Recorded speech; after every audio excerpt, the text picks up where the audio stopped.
saya Nadia Omara. Jangan lupa kalian subrek channel ini ya. Channel Karam Kali Aja Seram.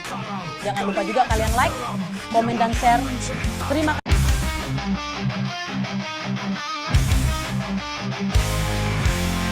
Ini adalah channel Karam Kali Aja Seram yang akan menceritakan kisah horor kalian dari Sabang sampai Papua.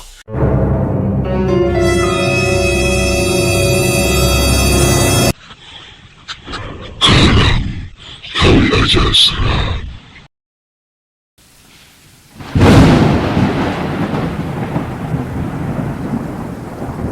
Selamat datang di Karam Kali Aja Seram, di mana kegelapan dan misteri bersatu dalam kisah-kisah menegangkan yang akan membuat bulu kuduk Anda berdiri. Saya Mr. Randy, dan malam ini kita akan menyelami cerita-cerita yang bersembunyi di balik bayang-bayang, tempat di mana tidak ada yang seperti yang terlihat. Bersiaplah untuk menguji keberanian Anda dan memasuki dunia yang penuh dengan kejadian aneh, hantu, dan rahasia gelap. Pastikan lampu Anda mati dan selimut Anda rapat, karena cerita kita malam ini akan membawa Anda ke dalam perjalanan yang menakutkan. Jangan lupa untuk subrek, like, dan komen. Mari kita mulai.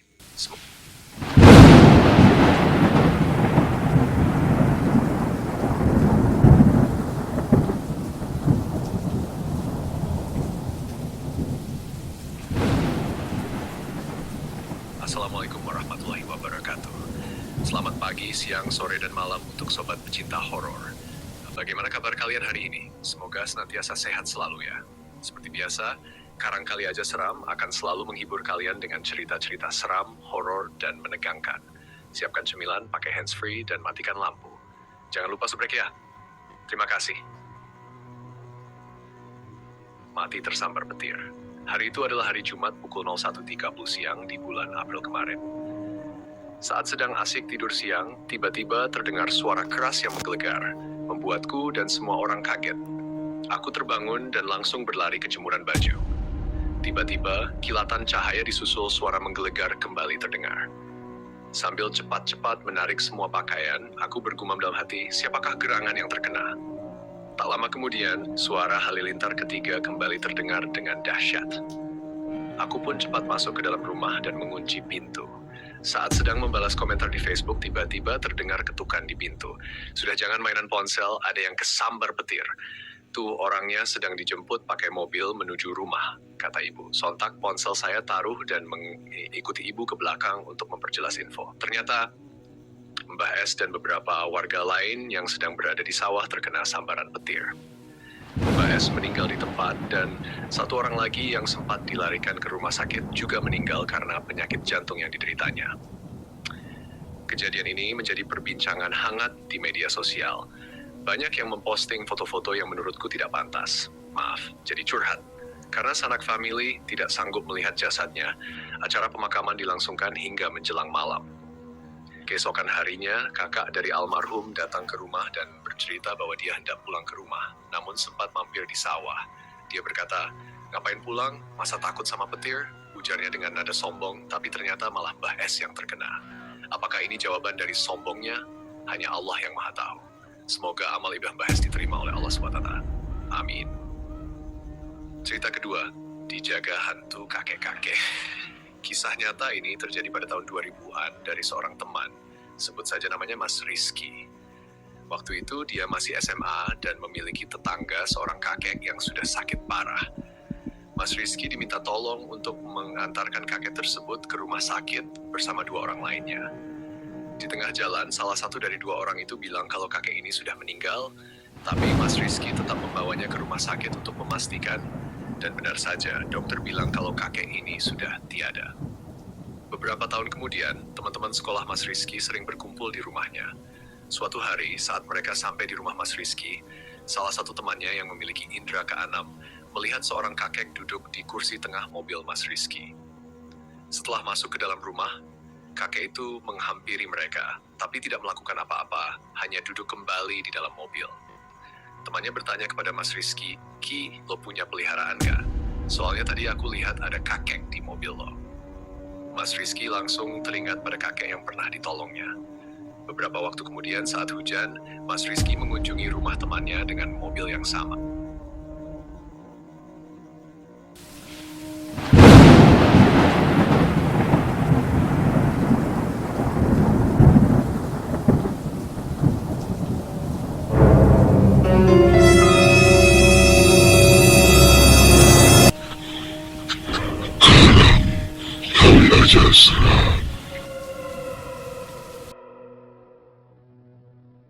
Assalamualaikum semua, jumpa kembali dengan Mr. Randi di sini.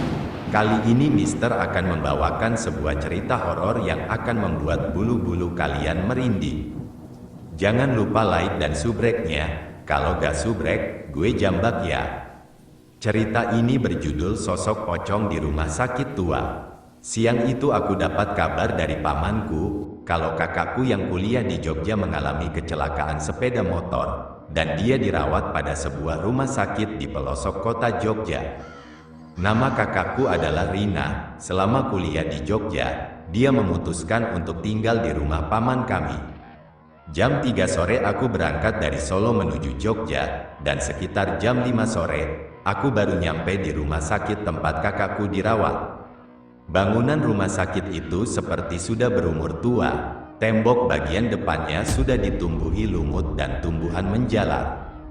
Aku segera memarkirkan sepeda motorku. Aku sempat ngeri melihat bangunan rumah sakit itu, tapi aku tepiskan ketakutanku itu dengan berdoa dan mikirin keadaan kakakku.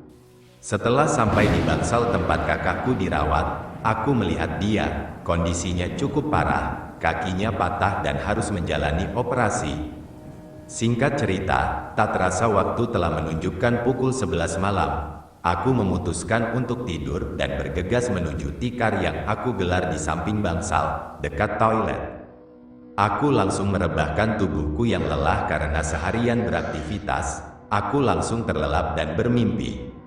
Di dalam mimpi itu, aku melihat cahaya putih kecil, namun tiba-tiba berubah membesar dan semakin membesar, sampai berwujud sesosok pocong. Pocong itu wajahnya sangat mengerikan. Di hidung dan mulutnya tersumpal kapas yang mulai membusuk. Tiba-tiba aku terbangun dengan diliputi rasa takut. Alhasil, aku gak bisa tidur lagi sampai azan subuh terdengar. Seminggu setelah kakakku dirawat dan dioperasi, akhirnya dokter mengizinkan kakakku pulang. Sore itu aku bersama keluarga paman pulang dari rumah sakit menuju rumahnya. Sementara paman gak bareng sama kami. Katanya beliau mau ke toko dulu untuk membeli kursi roda buat kakakku.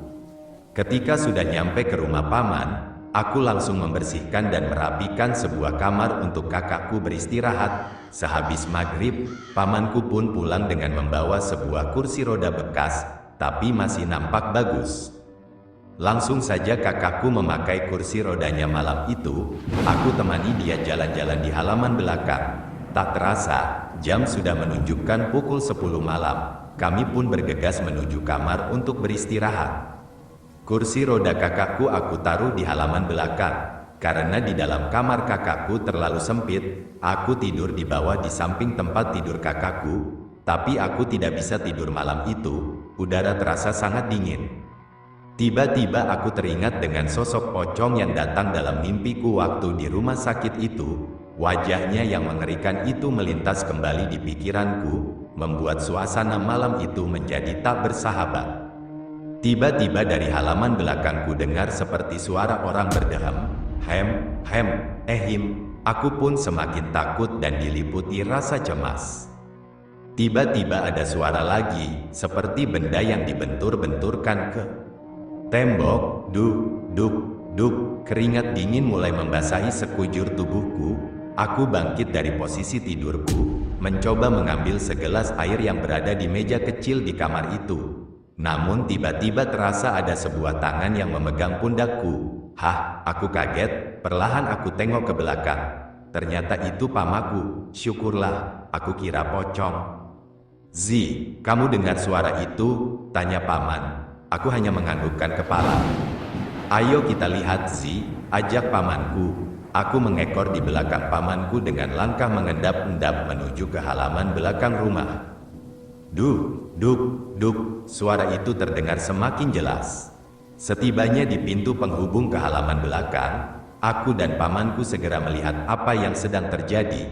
Aku kaget dan lemas ketakutan saat melihat sesosok pocong dengan kain kafan kumal, sedang duduk di kursi roda kakakku sambil membentur-benturkan kepalanya ke arah tembok rumah. Wajahnya tampak membusuk, mata, hidung dan mulutnya tersumpal kapas yang kotor. Saat melihat itu, tubuhku terasa lemas, sepertinya nyawaku ingin lepas dari tubuhku. dan ketika tersadar, aku dan pamanku langsung lari menuju ruang tengah. Aku berteriak-teriak minta tolong, hingga membangunkan seisi rumah. Lalu aku jelasin kepada mereka, kalau barusan ada pocong di kursi roda kakakku. Sementara pamanku saat itu juga pergi ke tempat seorang kiai untuk tolong. Padahal saat itu udah jam 2 malam. Selang beberapa menit, pamanku kembali datang ke rumah bersama seorang kiai. Kiai itu langsung menuju halaman belakang, tempat kursi roda kakakku disimpan. Aku sekilas melihat, saat kiai itu berdoa, kursi itu bergerak-gerak sendiri. Setelah selesai berdoa, Pak Kiai langsung bilang kepada pamanku, katanya kursi roda itu merupakan kursi roda bekas kecelakaan oleh pemiliknya terdahulu. Pemiliknya dulu meninggal karena tertabrak truk saat sedang berada di kursi roda tersebut, dan kini arwahnya tak mau lepas dengan kursi roda yang selalu menemaninya semasa hidup. Sebaiknya kursi roda itu secepatnya dilebur ke Sungai Bengawan Solo, kata Pak Kiai. Setelah selesai salat subuh, aku dan pamanku langsung menaiki sebuah mobil pikap menuju Bengawan Solo. Sesampainya di sungai, matahari sudah bersinar, menandakan pagi mulai menjelang, dan tanpa nunggu lama lagi, akhirnya pamanku membuang kursi roda bihantu itu ke Sungai Bengawan Solo. Alhamdulillah, kakakku sekarang sudah sembuh dan bisa kuliah lagi. Sekian cerita dari kami, semoga terhibur. Jangan lupa subrek ya, terima kasih.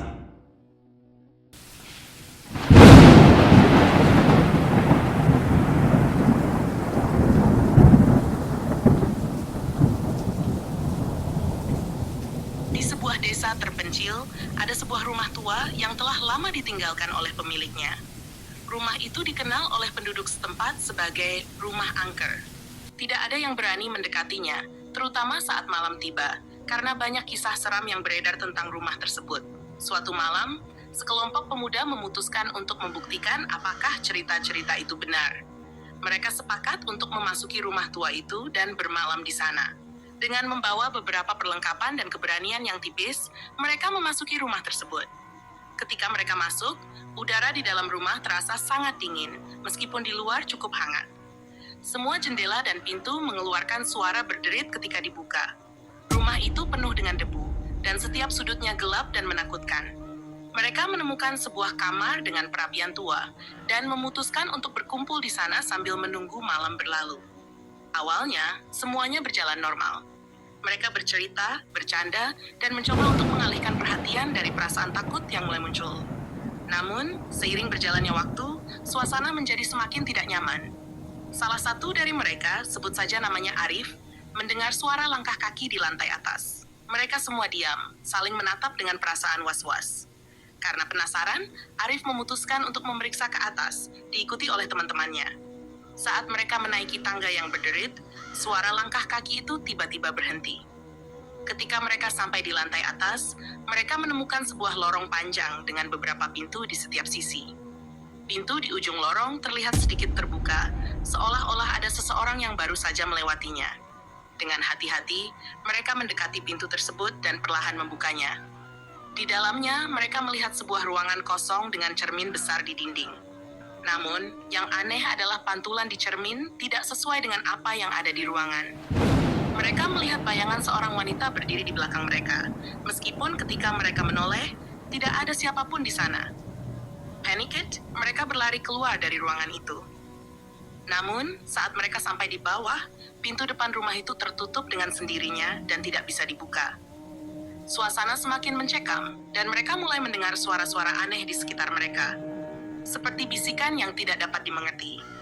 Mereka berusaha keras untuk keluar, namun sepertinya rumah itu tidak ingin melepaskan mereka. Akhirnya mereka memutuskan untuk kembali ke kamar dengan perapian dan menunggu sampai pagi, berharap semuanya akan berakhir ketika matahari terbit. Namun, sepanjang malam, mereka dihantui oleh berbagai penampakan dan suara-suara yang menyeramkan. Pada saat fajar tiba, pintu depan akhirnya terbuka dengan sendirinya. Tanpa berpikir panjang, mereka berlari keluar dari rumah itu dan bersumpah tidak akan pernah kembali. Setelah kejadian itu, mereka mendengar cerita dari seorang tetua desa tentang rumah tersebut. Dulu, rumah itu dihuni oleh seorang wanita yang kehilangan seluruh keluarganya dalam kebakaran yang terjadi di rumah itu.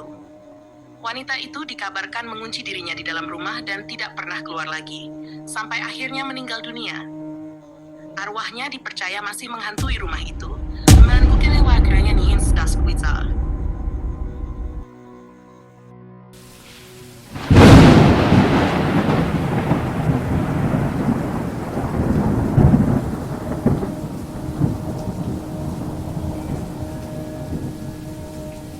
Warung goib saya sering menyumbang ke warung gaib tepi jalan ini. Biasanya, pulang larut malam adalah kebiasaan saya, bukan karena ada mata kuliah tambahan, melainkan karena nongkrong-nongkrong gak jelas untuk refreshing dengan teman-teman. Jam tangan saya menunjukkan pukul 20.30 malam. Saya dan ketiga teman saya, Ivan, Rizky, dan Sony, memutuskan untuk pulang. Seperti biasa, saya dan Sony selalu bareng karena jalur ke rumah saya searah dengan jalur ke rumahnya. Kami berdua menggunakan sepeda motor masing-masing. Di awal perjalanan pulang, kami menjalankan motor beriringan. Malam itu ditemani hujan rintik-rintik yang dinginnya cukup menembus jaket dan membuat saya menggigil. Tiba-tiba, Sony meminggirkan motornya dan mengajak saya mampir ke warung jika ada, karena kami belum makan sejak siang. Setelah saya menyetujui, kami pun kembali jalan, dan saya mengikuti di belakang Sony. Di perjalanan yang sepi ini, hanya ada beberapa pengendara. Sebenarnya, malam ini terasa aneh. Biasanya saya pulang jam 0.30, jalanan tidak pernah sepi seperti ini. Walaupun hujan rintik-rintik masih ada orang yang berlalu lalang. Namun, saya menepis pikiran itu. Sony berhenti lagi dan bertanya kepada saya, "Tadi gue nggak lihat ada polisi tidur gede banget. Gue hantam aja, makanya gue berhenti untuk ngecek, takut kenapa-napa nih motor." "Saya juga nggak lihat polisi tidur di jalan ini, dari tadi saya di belakang kamu, juga lihat kamu menghantam apapun," jawab saya. Hal ini membuat pikiran saya kacau. Apa yang terjadi? Apakah Sony hanya bercanda? Sony bukan tipe orang yang bercanda, dia orangnya kalem dan jarang sekali bercanda. Setelah Sony mengecek motornya, kami melanjutkan perjalanan. Saya melihat-lihat sekitar dan ternyata hanya ada kami berdua di jalan malam itu, membuat saya heran dan penasaran. Tak lama kemudian, dari kejauhan, samar-samar terlihat lampu 5 watt, semakin dekat, ternyata itu sebuah warung. Warung itu terletak di sebelah kiri, di samping sebuah baliho atau papan iklan besar yang masih kosong dan belum ada iklan yang terpampang. Kami pun berhenti dan mampir ke warung tersebut. Saat turun dari motor, saya tiba-tiba tersandung papan KM yang tingginya selutut dan cukup membuat kaki saya sakit. Mungkin karena faktor dingin dan sedikit kecapean, saya tidak melihat papan KM itu sebelumnya. Kami berdua masuk ke warung. Di dalam warung, tersedia bangku dan meja. Kami duduk, dan tak lama kemudian, keluar seorang ibu-ibu dan seorang bapak yang sepertinya suami istri. Mereka menyapa dengan ramah sambil tersenyum. "Pesan apa, Mas?" "1 kopi, 2, kalau ada makanan ringan, seperti roti, juga pesan ya, Bu," jawab Sony. Ibu warung itu tersenyum dan kembali masuk ke dapur untuk membuatkan kopi. Sambil menunggu, saya bertanya kepada bapak pemilik warung, "Pak, warung ini buka 24 jam?" "Ya, saya berjaga bergantian dengan istri saya," jawab bapak itu. "Malam ini dingin sekali, Pak, dan jalanan begitu sepi." Bapak itu hanya tersenyum. "Ini Mas, kopi dan rotinya," kata ibu warung sambil menyuguhkan kopi dan roti yang kami pesan. "Oh ya, terima kasih, Bu," jawab saya. "Ini juga tahu isi, dingin-dingin begini enak buat mengisi perut, Mas," ujar ibu warung. "Oh iya, Bu, terima kasih," jawab saya. Lagi-lagi ibu itu tersenyum. Saya sangat lapar setelah menerjang dinginnya malam ditambah rintik hujan. Setelah makan, ternyata enak juga tahu isi itu beserta sambalnya. Kami habiskan tanpa tersisa. Sehabis makan, saya membakar sebatang rokok sambil menyeruput kopi hitam hangat. Beberapa saat kemudian, Sony bertanya, "Berapa, Bu, untuk kopi, roti, dan tahu isi yang kita habiskan?" Semuanya 20.000, jawab ibu warung sambil tersenyum. Setelah membayar, kami melanjutkan perjalanan pulang. Saat menuju motor lagi, saya tersandung papan KM yang sama. Kali ini saya benar-benar melongok ke papan KM tersebut dan terlihat tertulis KM 12. Akhirnya, kami memulai perjalanan pulang. Jalanan masih tampak sepi, dan hujan rintik-rintik sepertinya tak mau berhenti. Di pertigaan jalan, Sony belok kiri, karena kami sudah tidak sejalur lagi. Rumah saya masih agak jauh. Anehnya, di jalan yang menuju rumah saya, tidak sepi seperti tadi. Ada beberapa kendaraan yang lalu lalang. Malam ini sangat aneh. Mungkin karena saya kelelahan, pikir saya. Sesampainya di rumah, saya salat Isya dan membersihkan diri. Mata pun belum mau menutup, alias belum ngantuk. Saya mendengarkan lagu ketika tiba-tiba HP saya berdering. Ternyata itu Sony. Tadi lu merasa aneh nggak selama perjalanan pulang? Tanya Sony melalui telepon. Iya sih, jawab saya. Kirain gue doang. Bit motor gue pas dicek di rumah ternyata nggak ada IG rusak. Padahal tadi gue hantam polisi tidur gede banget. Ujar Sony, lihat syukur deh. Maaf banget, gue tutup dulu ya. Besok di kampus aja ngomongnya. Oh, oke, jawab saya. Perjalanan tadi membuat saya tidak nyaman seperti biasanya. Akhirnya, saya memutuskan untuk tidur dan menutup telepon dari Sony. Saya pun tertidur seperti biasa. Pagi hari, HP saya berdering pukul 5 pagi untuk membangunkan salat subuh. Mata terasa berat untuk melek. Namun, betapa kagetnya saya saat melihat samar-samar bapak dan ibu warung itu berdiri di sudut kamar saya dengan muka pucat dan tanpa ekspresi. Saya tidak yakin apakah ini halusinasi atau tidak, tapi saya merasa antara sadar dan tidak. Saya berusaha tidur kembali dan melewatkan salat subuh. Pagi pun menjelang, jam menunjukkan pukul 7 pagi, saya pun bergegas berangkat ke kampus. Saya berencana melewati jalan yang sama seperti semalam dan melihat apakah benar ada warung di situ. Terbayang papan iklan besar dan papan KM 12. Akhirnya, saya sampai di jalan yang kemarin saya lewati. Ternyata, jalan ini tidak sesepi malam hari. Dari kejauhan, terlihat papan iklan besar dan papan KM 12.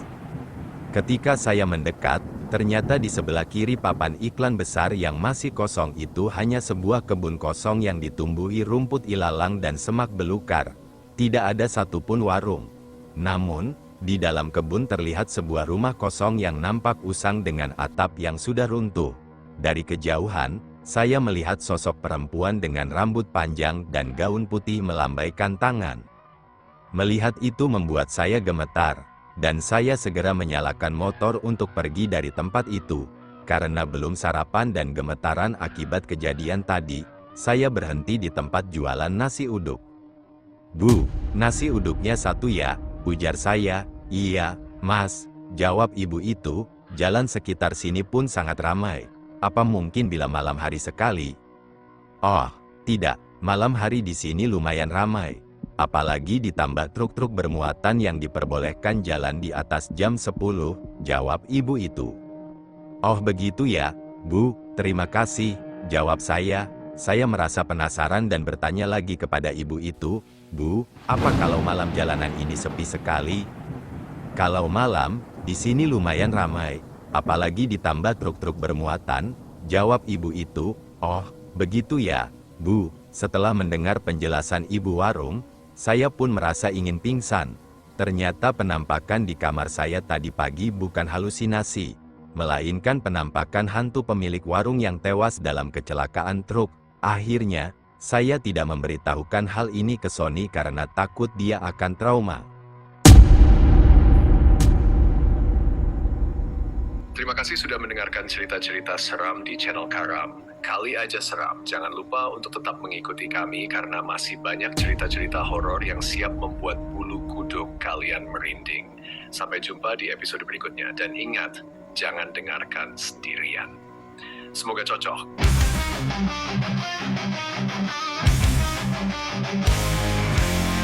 Ini adalah channel Karam, kali aja seram, yang akan menceritakan kisah horor kalian dari Sabang sampai Papua bersama Mr.